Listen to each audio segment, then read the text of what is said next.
Can we remove Apple ID without password? Hey everyone, welcome back. In this video, I will show you if there is a way to remove Apple ID without password. So let's get started. First, open the settings on your iPhone. After you open settings, tap on your Apple account at the top.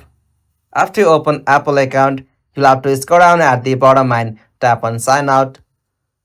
So from here, if you want to remove Apple account without password, Apple will not allow without your password. So there is no any such official method. Like Apple is widely popular for its security purposes. So Apple will not allow to remove Apple ID without passwords. So you have to just enter your Apple account password, or you can also recover your Apple account password by tapping on the option forget password. So there is no any such official method.